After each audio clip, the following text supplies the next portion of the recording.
여기 보면 전능하사 천지를 만드신 하나님 아버지를 내가 믿사오며, 전능하신 하나님께서 천지를 만드셨다는 것을 고백하는 거예요. 이게 오늘 제 본문이 되겠는데, 창세기 1장 1절에 태초에 하나님이 천지를 창조하시니라. 모든 것의 시작. 그 다음에 그 외아들 우리 주 예수 그리스도를 믿사오니, 이게 바로 예수 그리스도가 우리 주가 되십니다. 또 성령으로 잉태하사 동정녀 마리아에게 나시고, 이게 동정녀 탄생을 고백하는 거예요. 그런 식으로 해서 제가 아멘을 그래서 붙여놓은 거예요. 자, 찬송가 23장 만입이 내게 있으면 뜻을 생각하시면서 기도한다고 늘 말씀드려요. 찬송은 곡조 있는 기도다. 그 마음으로 부르셔야지 그냥 립싱크 하듯이 입만 따라서 한다고 되는 게 아니에요. 찬송가 23장입니다. 만입이 내게 있으면 그의 따가지고 내 구주 주시는 종을 늘 찬송하겠네. 내 은혜로우신 하나님 날 도와주시고 그 크신 영광 넓히며 달게 하소서. 내 주의 귀한 이름이 날 위로하시고 이기의 음악 같으니 참 이라구나. 내 죄의 권세 깨뜨려 그 결 바꾸시고 이 주한 마음을 비로소 소하게 하셨네. 아멘. 시간 기도 준비하시고 기도 좀 해주세요. 그래.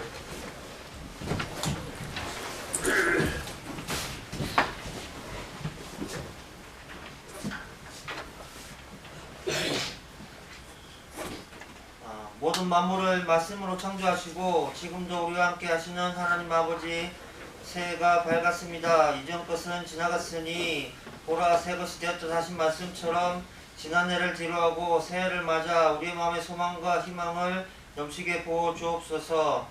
우리를 사랑하시는 주님, 새해에는 무엇보다 우리 모두가 주님을 더욱 사랑하며 살게 하옵소서. 주님이 우리를 사랑하신 것처럼 우리도 주님을 더욱 사랑하게 하옵소서.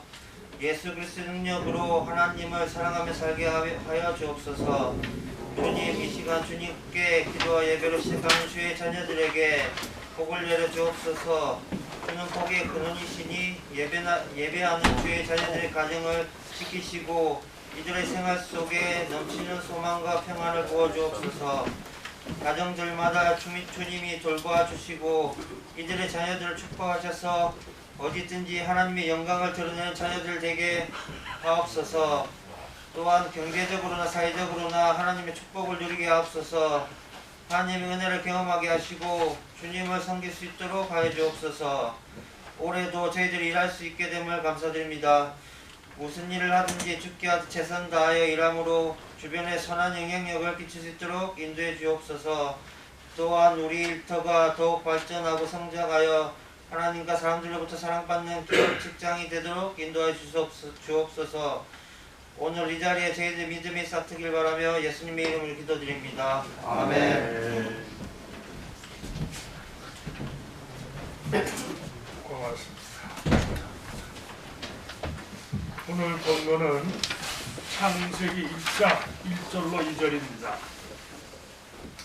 우리 나눠드린 분께 본문 창세기 1장 1절로 2절 우리 다같이 뜻을 생각하시면서 봉독합니다. 태초에 시작.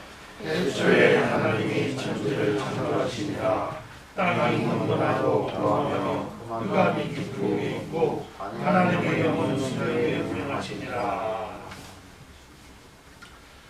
아까 모든 것의 시작이라는 말씀을 드렸는데 시작, 새해가 시작되고 한날이 시작되고 시작. 그래서 인간이라면 누구나 한 번쯤 던져보는 질문이, 해보는 질문이 도대체 나는 어디서 와서 무엇을 하다가 어디로 가는가? 그런 질문이에요. 나 어디서 왔지? 뭘 하러 이 땅에 왔지? 왜 왔지? 뭐 때문에? 인간은 의미의 동물이거든요. 그 의미를 확실히 할 때 동기가 부여가 되는 거예요. 왜 살아? 동기부여가 되는 거예요. 왜 해야지? 동기가 있어야 돼. 의미가 있어야 돼. 누가 가르쳐주지 않아도 우리 스스로가 묻게 돼요. 이 질문은 사춘기 방황의 시절에 호기심으로 한번 던져보는 게 아닙니다. 특별히 인간이 반드시 대면해야 될 문제예요.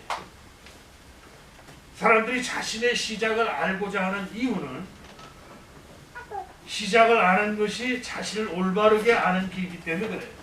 이 시작을 알면 내가 누구인가를 어렴풋이 알아간다. 자신의 정체성, 아이덴티. 나는 도대체 누구지? 뭐하러 이 땅에 왔어? 왜 살아? 왜 피해를 왔어? 내가 왜 이 일을 하지? 다 의미가 있어야 돼.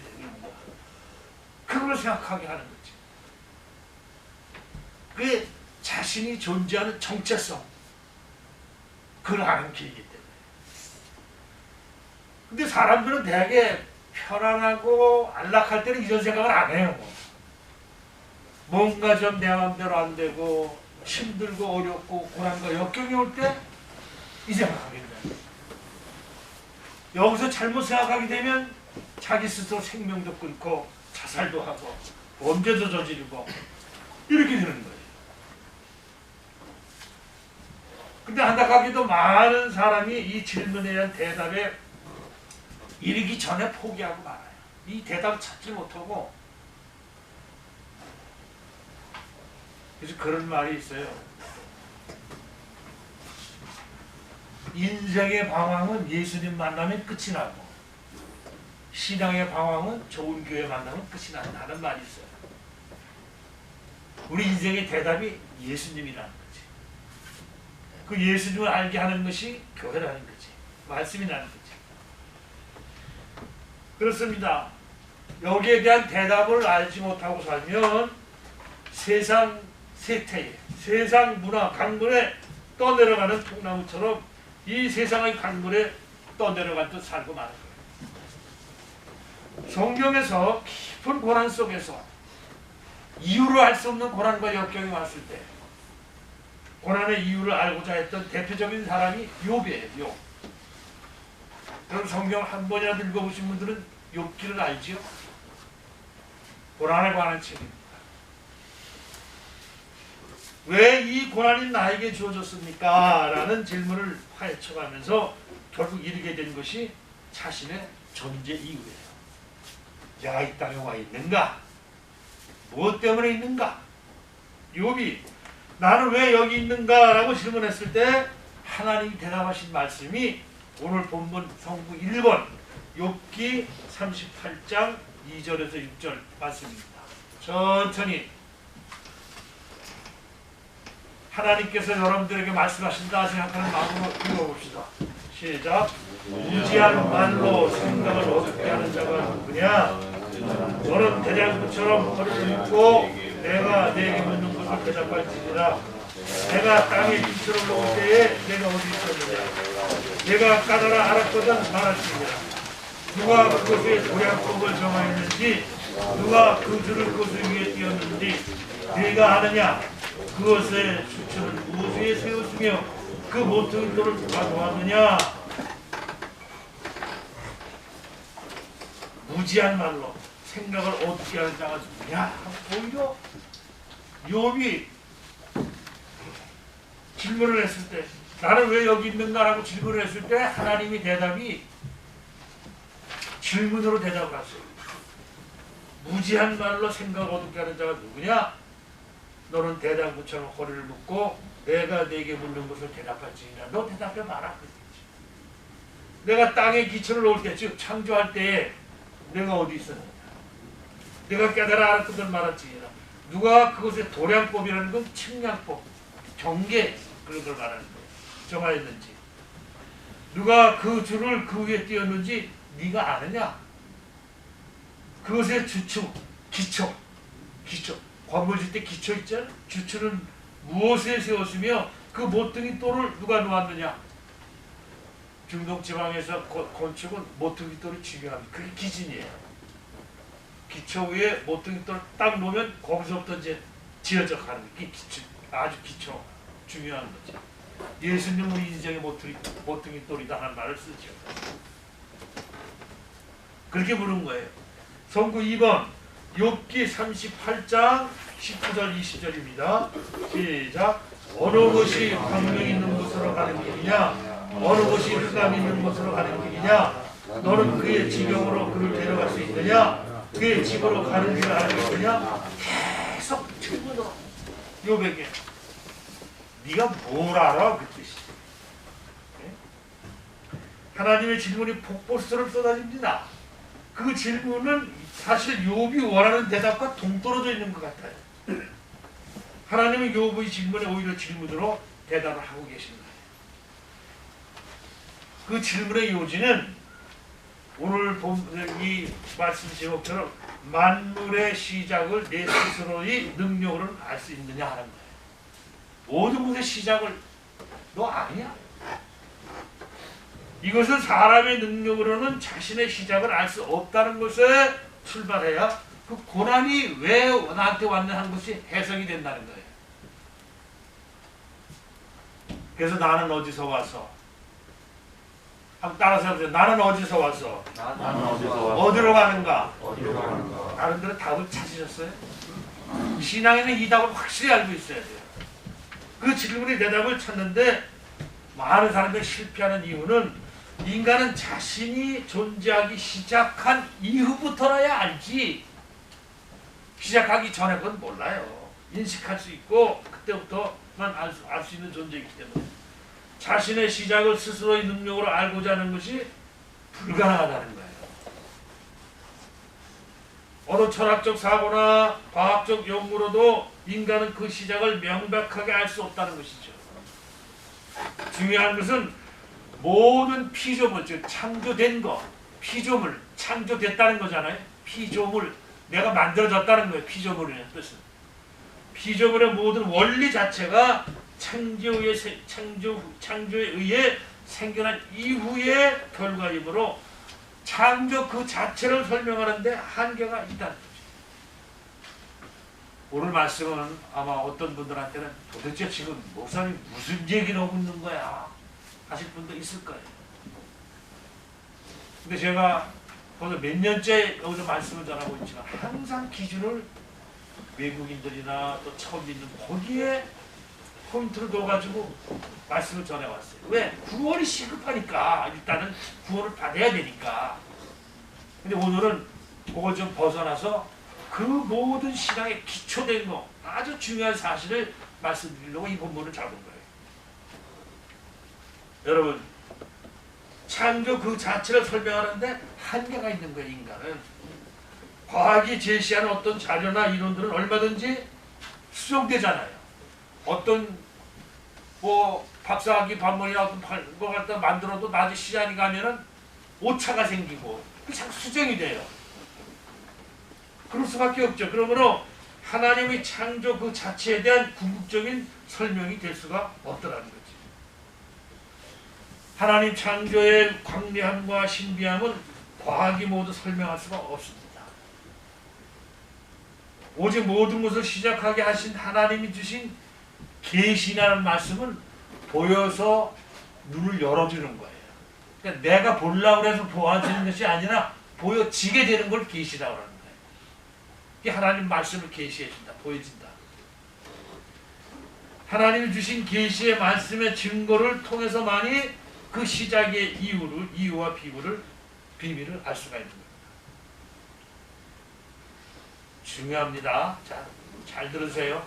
성경은 그런데 여러분들이 가지고 있는 그 말씀 성경은 하나님의 모든 만물을 말씀으로 창조하셨음을 일방적으로 선포합니다. 이게 동의를 구하시는 게 아니에요. 일방적인 선포예요. 창조를 증명하려 하지 않고 다만 선언한다 그 뜻이에요. 그래서 창조를 증언할 분은 오직 창조주 하나님뿐이라는 거지. 그런 의미에서 창세기 1장 1절은 성경이 하나님의 영으로 영감된 감동된 책임을 보여주는 기록입니다. 창세기 창조 기록은 창조주 하나님의 증언이요 모든 인간의 문제에 대한 대답이기도 합니다. 중요한 점은 이 성경은 어떻게 만물이 창조되었는가라는 질문에 대답하는 데 초점을 두지 않습니다. 왜 만물이 창조되었는가? 에 초점을 둡니다. 아주 중요한 차이죠. 어떻게라는 인간의 과학적 탐구로는 창조세계의 비밀을 모두 말할 수 없기 때문에 알 수 없기 때문에 그렇습니다.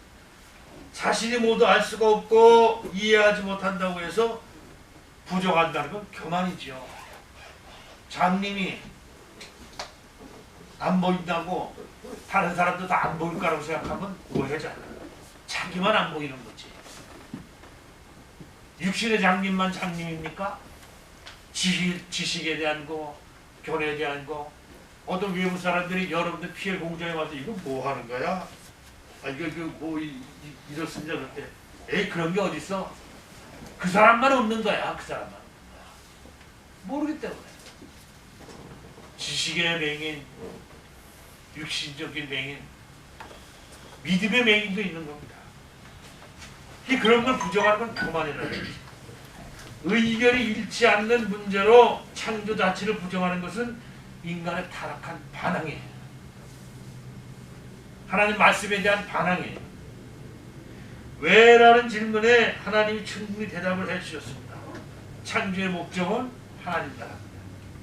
말씀으로 모든 것을 창조하신 하나님이 세상을 말씀으로 통치하시는 나라를 세우는 것입니다.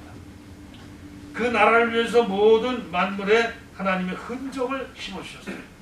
하나님이 우리가 창조하셨던 흔적을 심어주셨다는 거지.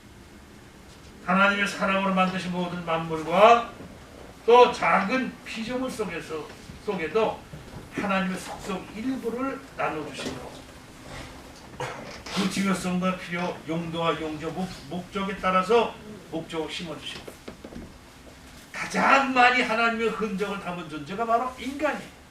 왜? 3번, 성부 3번, 창세기 1장 27절 아주 중요한 겁니다. 시작!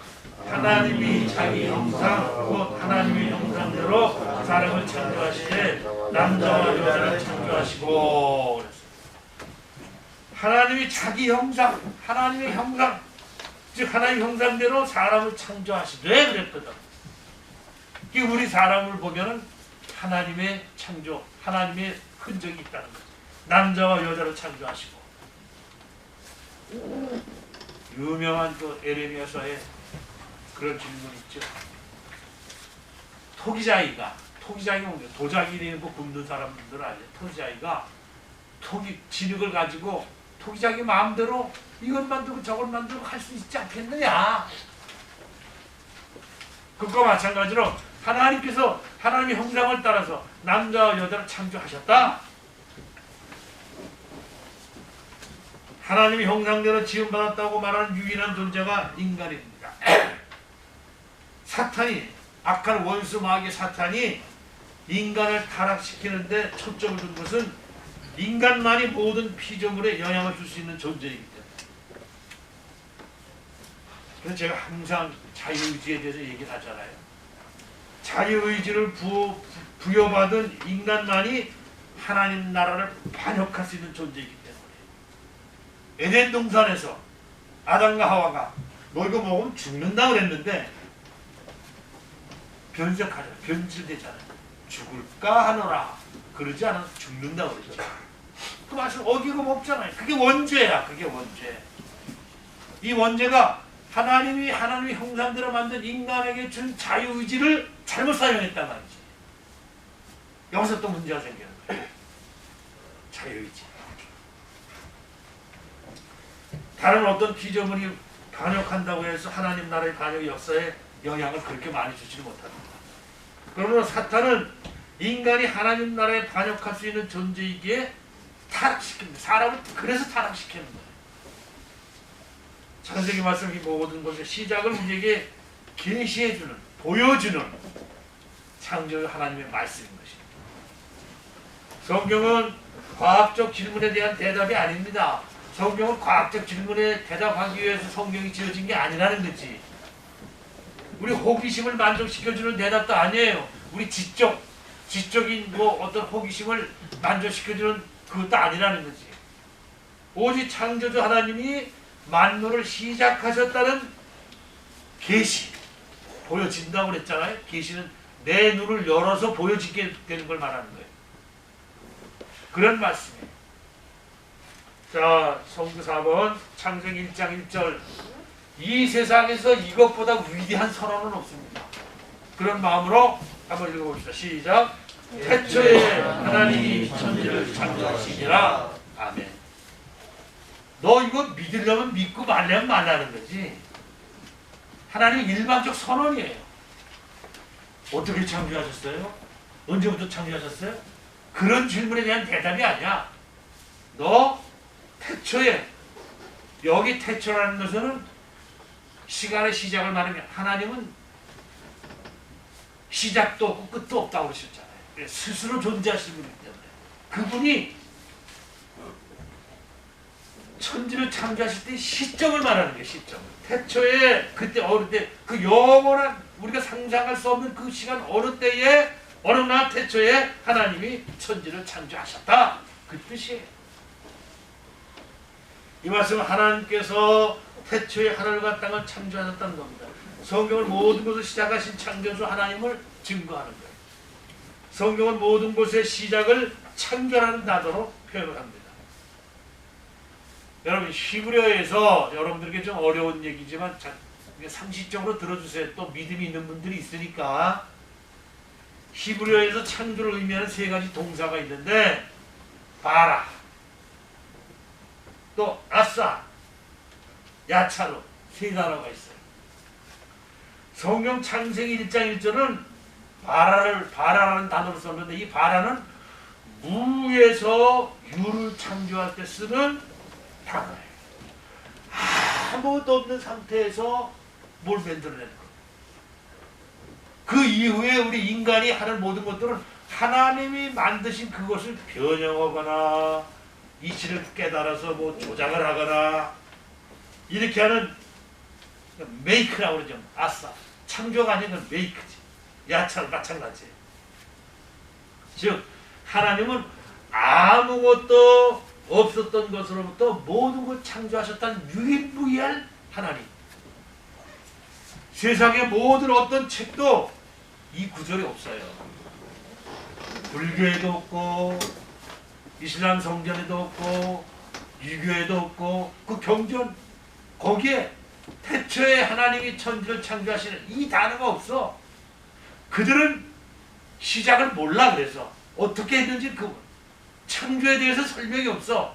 그 이후의 것만 얘기를 하지. 연옥이 있다, 뭐가 있다, 뭐 또 다 그 이후의 것이지.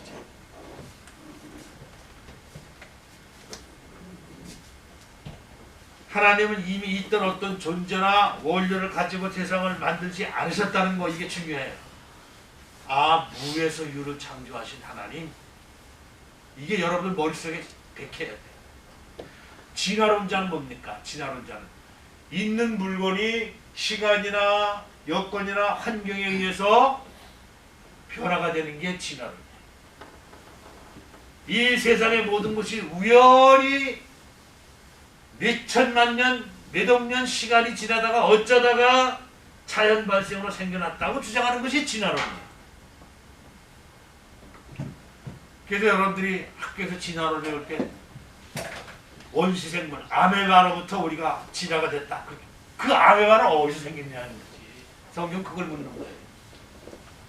그 최초에 진화된 아메바, 진화론자들이 말하는 아메바가 진화돼서 유인원이 되고 유인의 원숭이가 변해서 사람이 됐다고 그러는데 그 아메바는 어디서 생겼냐? 이걸 설명을 못하는 거야. 근데 성경은 태초에 하나님이 천지를 창조하시니라 그렇게 합니다. 그러니까 진화론자들은 우발적으로 됐다는 거죠. 우연이 됐다는 거죠. 아니, 저와 여러분들이 우연한 존재입니까? 그 우연한 존재에게 무슨 도덕이 필요하고 내세가 필요하고 우연이 생겼다가 없어지는데, 그러니까 인생이 완전히 정치는 거야. 의미가 없는 거야. 왜 사냐 하는 의미가 없는 거야. 여기서부터 문제가 생기는 거예요. 그래서 성경은 아무것도 존재하지 않았던 상태에서 하나님의 창조를 통해 모든 것이 시작되었다고 말하는 거예요. 예술가들이 무엇인가를 만들 때 대개 어떤 재료를 가지고 작품을 만들잖아요. 즉 재료의 제한을 받게 됩니다. 도자기 하나 만드는데도 고령토라는 그 흙을 찾기 위해서 그 도자기 그 도공들이 얼마나 고생을 합니까? 그래서 그런 고령토가 나는 그 지역이 도자기 만드는 것이 발전하게 되는 거예요. 그 흙을 가지고 도자기를 만든 그 사람을 창조주라고 할 수 있습니까? 그가 만든 그 흙 재료는 어디서 생겼어? 하나님 그걸 말씀합니다. 무에서 이를 창조하셨다는 것. 그러기에 하나님만이 아무 제한을 받지 않으시고 완전한 자유로 창조를 이루셨다는 것. 왜 제가 이걸 계속 강조하느냐면 나중에 결론이요. 이게 무너지고 다 무너지는 거예요. 이게 흔들리니까 사람들이 자꾸 천국과 지옥이 있나? 하나님이 계셔? 이러는 거예요. 모든 것을 시작하신 하나님이 무로부터 유를 창조하셨기 때문에 여기 태초에라는 단어는 아까 어떤 하나님이 창조하신 시점이라고. 모든 것의 시작이 그 태초라는 것이 아니에요. 하나님이 천지를 만드신 시점이. 창세기 1장 1절은 태초에 하나님이 계셨더라가 아니에요. 태초에 하나님이 천지를 창조하시니라 그런 거지. 그 시점이지. 하나님이 존재하시는 시간을 의미하는 게 아니라 천지를 창조하신 시작 시점이 있었다는 것을 말씀하고 있습니다.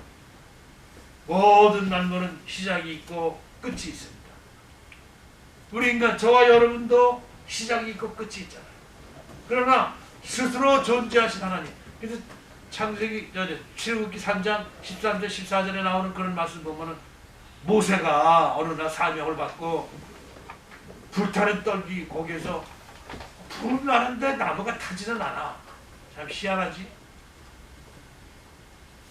그때 하나님께서 모세에게 말씀하시는데, 모세가 내가 누구로부터 이 일을 사명을 받고 하느냐고 물으면 나 뭐라 그럽니까? 하나님은 누구십니까? 이름이 뭡니까? 존재를 물을 때에 하나님이 뭐라고 대답했어요? 아시는 분? 아시는 분? 상금 5만원 아시는 분? 잘 들으면 복이 오는데 할 말 할 텐데 이제 내가 많이 얘기를 해서 하나님은 자기 자신을 나는 생각 안 나? 날 뜻한데. 나 뜻하다. 나는 스스로 혼자다? 아닌가? 나는 자존자. 비슷한데 나는 스스로 있는 자다.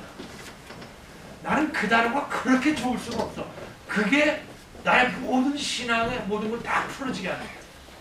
이유가 스스로 있는 자존자. 스스로 있는 자. 따라서 하나님은 스스로 계신 자다. 스스로 계신 자다. 그걸 좀 유식한 말은 자존자. 자기 스스로 계시다. 잃어버리지 마세요. 그런 분이니까. 모든 것이 존재하고 시작하게 한 시점을 태초에라고 표현한 거예요. 시간의 출발이 있었다고 말씀할 겁니다. 그러므로 우리가 경험하는 모든 역사 너머에 시작과 끝이 없으신 자전하시는 하나님 스스로 계시고 영원하신 하나님으로부터 만물이 시작되었고, 그러므로 우리가 시작되었다는 것을 믿음으로 바라보라는 거예요. 거기서 이제 우리가 믿음이 중요합니다. 그거 믿으라는 거예요. 한마디. 그게 믿어지면 모든 게 믿어져요. 유명한 뭐 어거스틴이나 일본의 그 도쿄 저기 내 이름은 대학을 그 설립한 그분도 그게 맥심이 안 믿어지는 거예요. 창세기 1장 1절이 안 믿어지는 거예요. 그러나 그 문제가 해결되니까 놀란 사람을 변화받는 거죠. 그렇게 되는 거죠. 자, 성구 5번 골로새서 1장 16절 시작. 만물이 그에게서 창조되되 하나님과 땅에서 보이는 것들과 보이지 않는 것들과 혹은 왕권들이나 주권들이나 통치자들이나 권세자들이나 만물이 다 그러므로 그를 위하여 창조되었다. 그를 위하여 창조되었다. 하나님께서는 저와 여러분을 창조하고 온 우주를 창조하신 목적은 하나님을 위해서.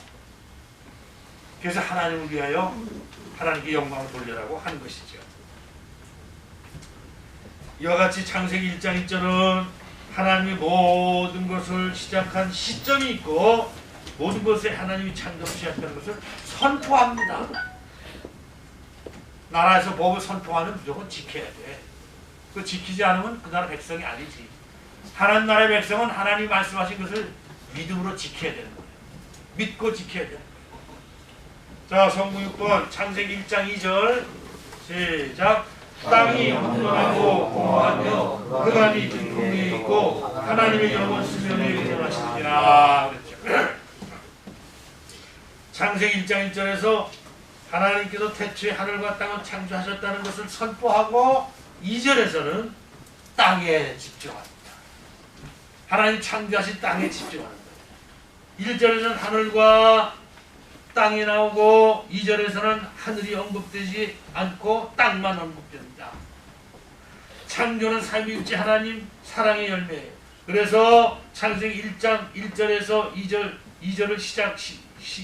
2절을 과학자들 머리로 시간적인 관점으로 우리 생각으로 해석하면 늪에 빠져요. 해석이 안 되는 거예요. 창조는 삼위일체 하나님의 역사라는 것을 안 믿고 있는 거예요. 이걸 믿어야 돼요. 창세기 1장 2절을 보면 하나님의 영은 이 영이 바로 성령께서 영은 수면 위에 움직이고 계셨습니다 라고 합니다.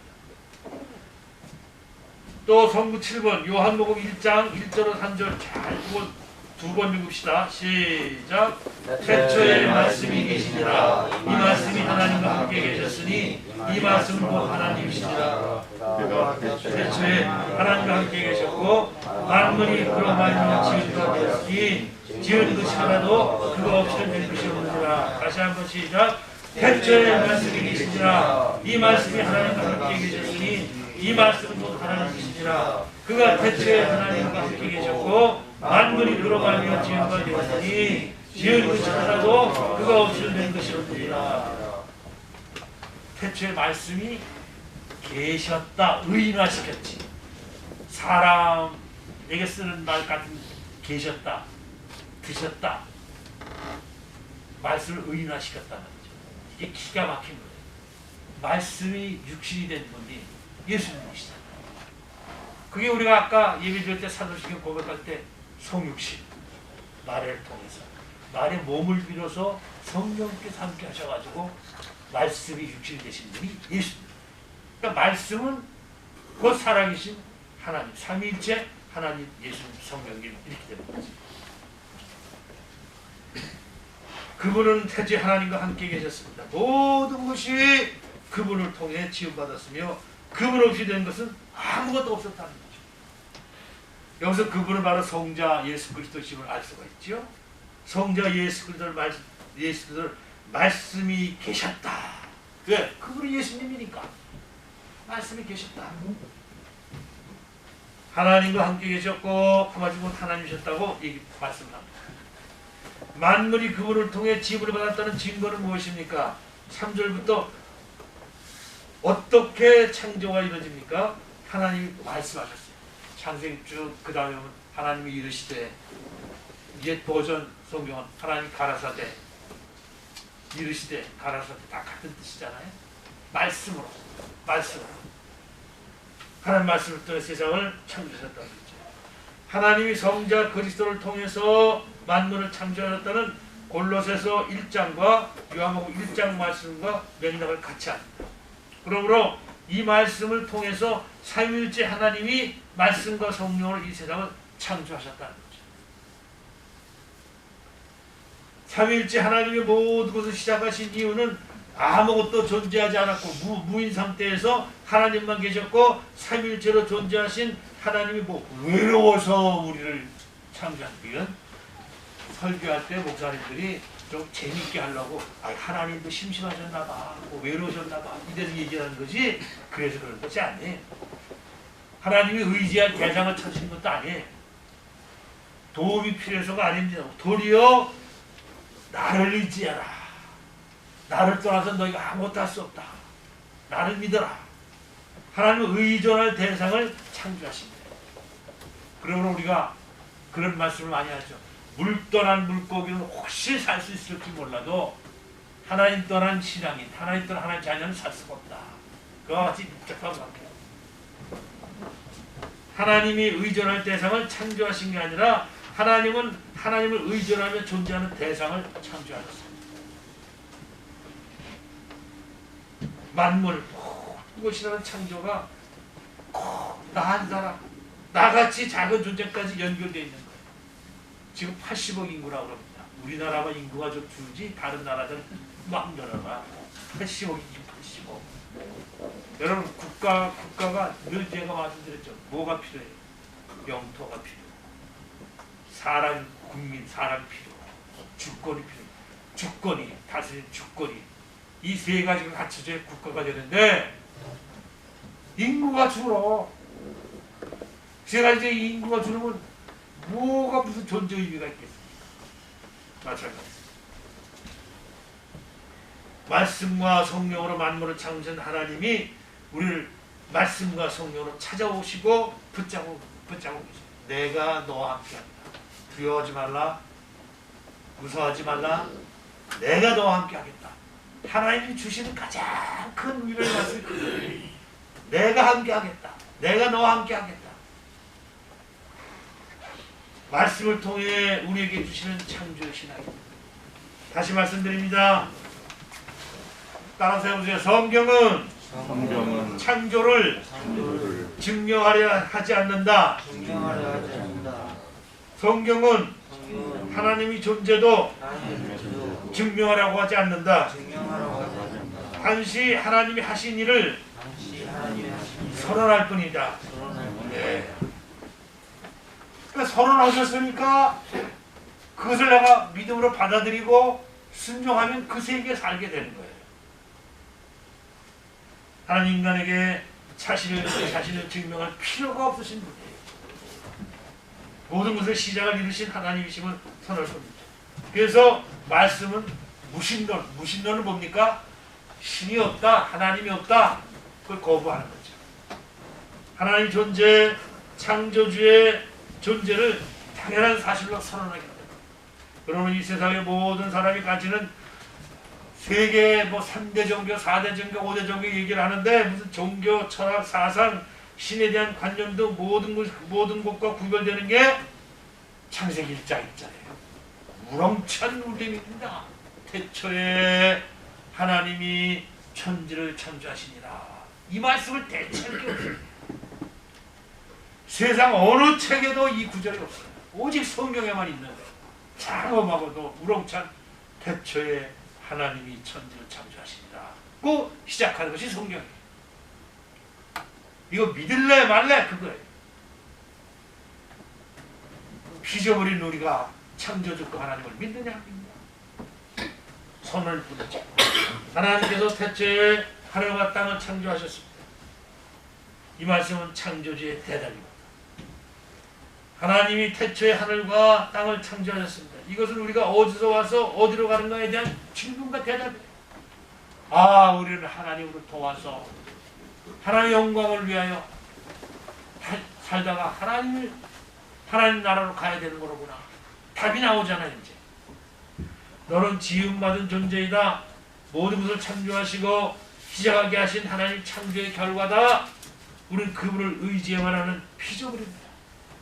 따라서 해보세요. 하나님은 나를 창조하신 창조주이고 나는 지음받은 피조물이다. 잃어버리지 마세요. 잃어버리지 마세요. 창조주와 피조물과의 그 차이는 말을 할 수가 없어요. 사람들이 오랜 시간이 지나 우연히 존재했다고 하는 막연한 대답을 하면 막연한 인생을 살 수밖에 없지. 하나님이 안 계시면 심판이 어디 있어요? 심판이 없으면 천국과 지옥이 왜 필요해요? 다 이 연관이 되는 거거든.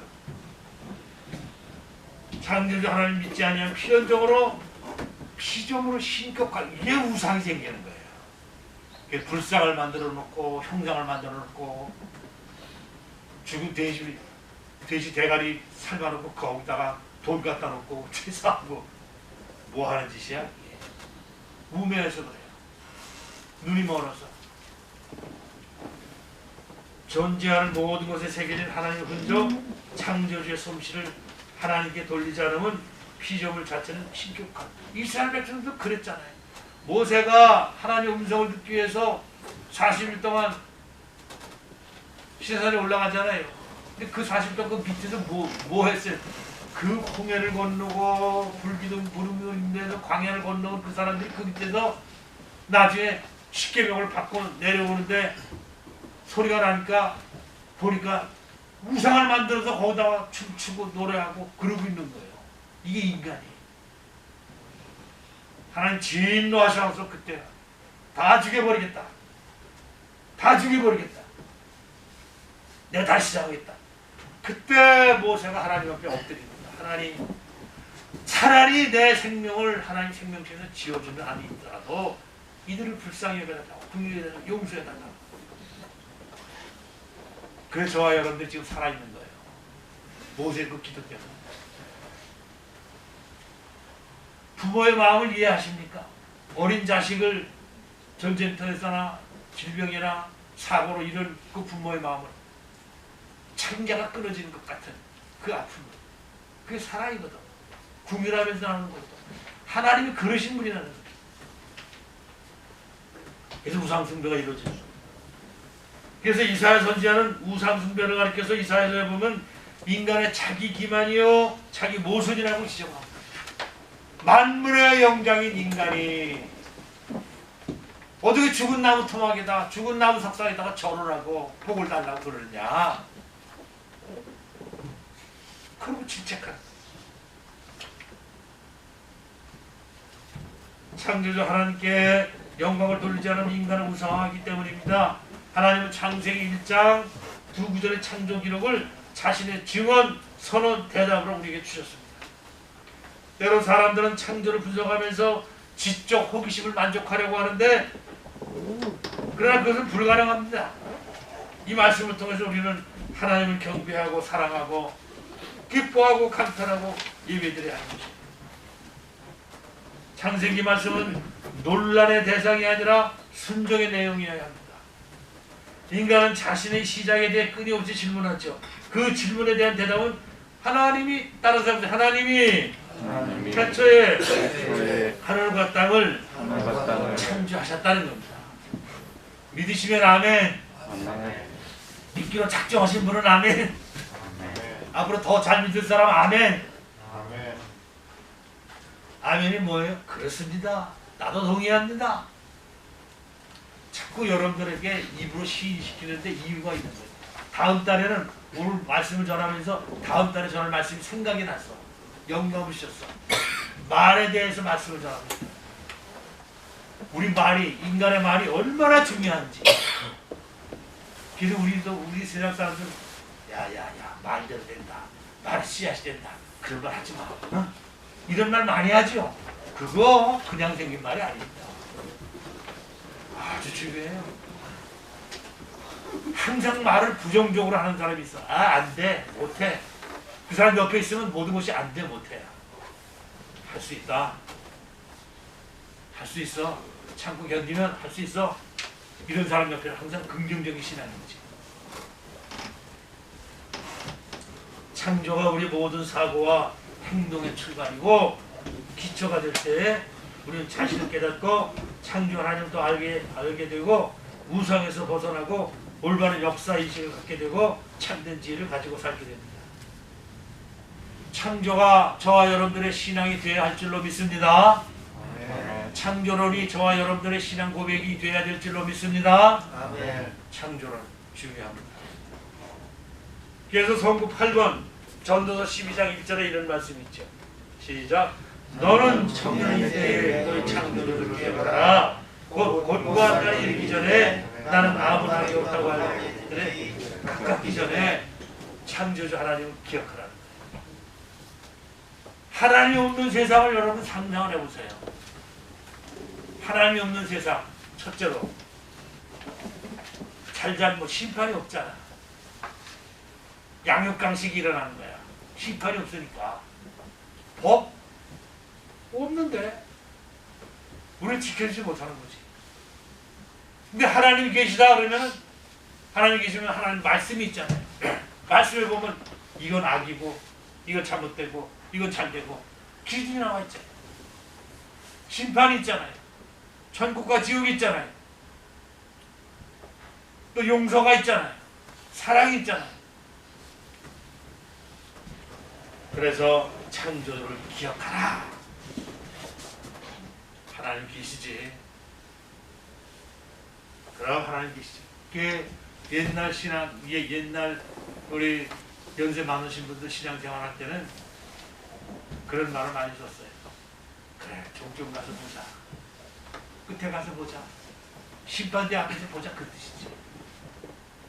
그 심판이 있다는 것을 믿고 지금 억울하고 힘들고 어려워도 참고 견디는 거예요. 그러다 보면 나중에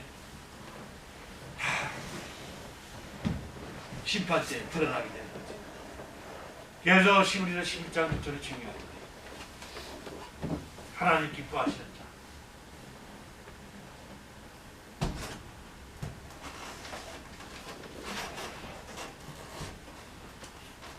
오늘 이 말씀을 들으신 여러분들은 창조주를 기억하며 하나님의 지혜로운 백성으로 살아가게 되시기를 주님의 이름으로 축원합니다. 아멘. 성경은 다만 하나님 모든 만물을 말씀으로 창조했음을 선포합니다. 창세기 1장 1절은 선포해요. 이것을 믿어야 한다는 거죠. 성경은 창조를 증명하지 않고 다만 선언을 따릅니다. 창조를 증언할 분은 오직 창조주 하나님 한 분뿐이에요. 창세기의 창조 기록은 창조주 하나님의 증언이요 모든 인간의 문제에 대한 하나님의 대답이기도 합니다. 중요한 사실은 성경은 만물이 어떻게 만물이 창조되었는가라는 질문에 대답하는데 초점을 두지 않습니다. 어떻게 창조가 됐지? 그거 설명하는 게 아니에요.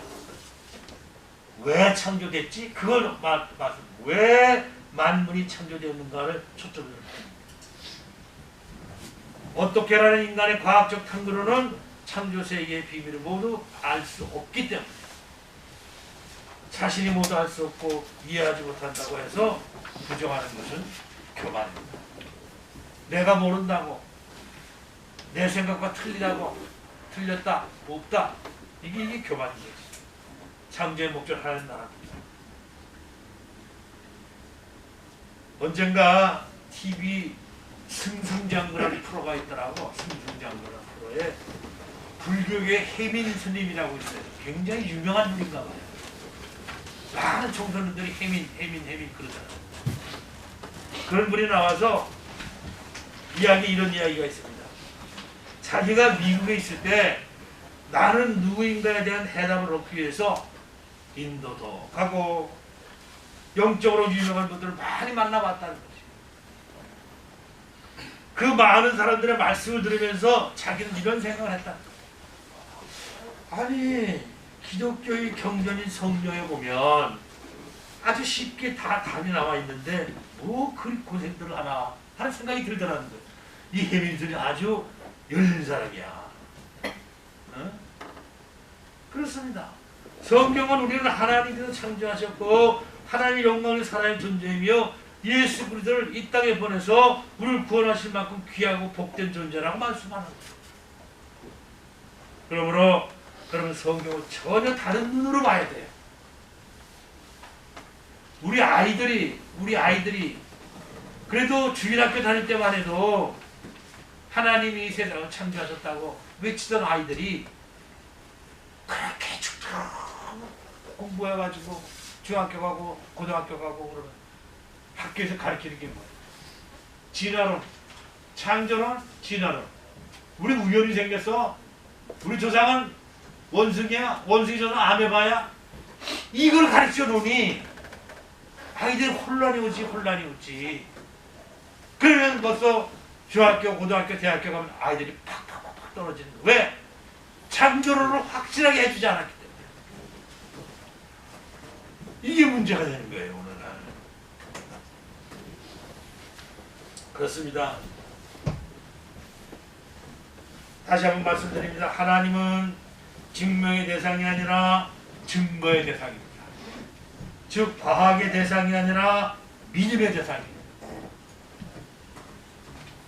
이 사실을 잊지 마세요. 우리는 하나님 앞에 너무 작은 존재입니다. 여러분 태양 생각해 보세요. 태양이 지금 수천 년간 몇천 년간 지금 타고 있잖아요. 우리 상식으로는 모든 것이 타면 뭐가 남아요? 타고 나면 재만 남잖아요. 태양이 재가 돼요?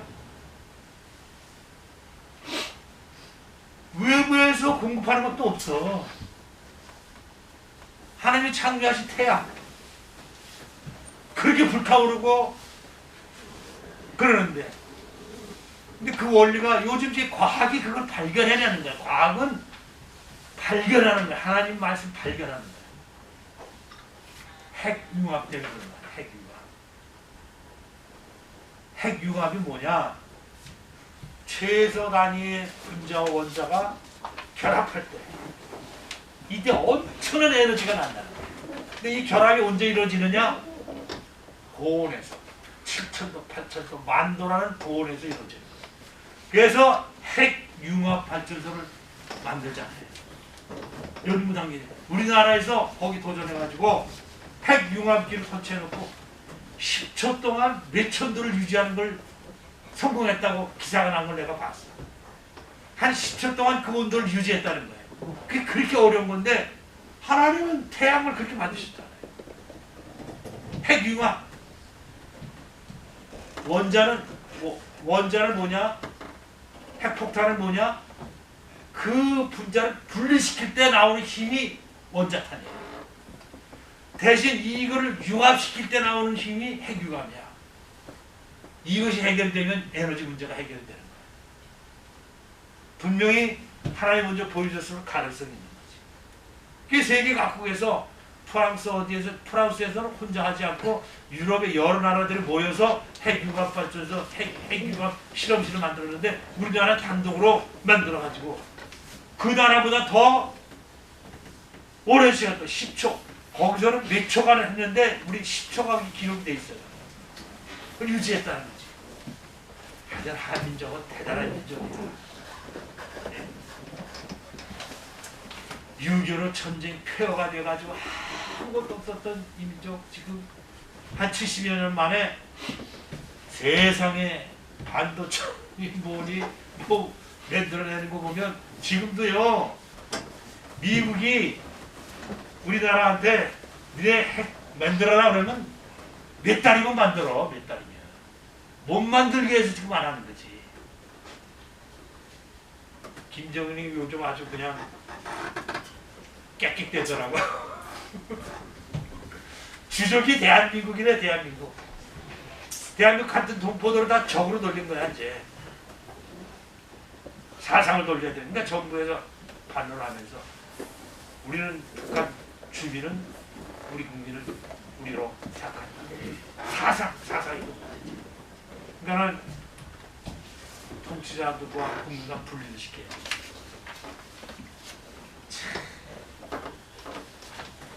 여러분, 북극곰들에게 마취제를 놓고 비행기로 500km 떨어진 먼 곳에 떨어뜨리면 곰은 누가 가르쳐주지 않았는데 정확하게 자기 집으로 도망가는 거예요. 누가 곰을 미련하다고 합니까? 미련한 건 사람이지. 예? 이거 하나님이 만드신 거거든. 그렇습니다. 하나님이 지으신 세계는 온통 신비로 가득 찼습니다. 하나님의 창조는 위대합니다. 과학자는 하나님의 창조를 증명하려고 하지만 성경은 증거하라고 그래요. 증명과 증거는 다르죠. 증명은 현상을 논하는 것이고 증거는 본질을 말하는 거예요.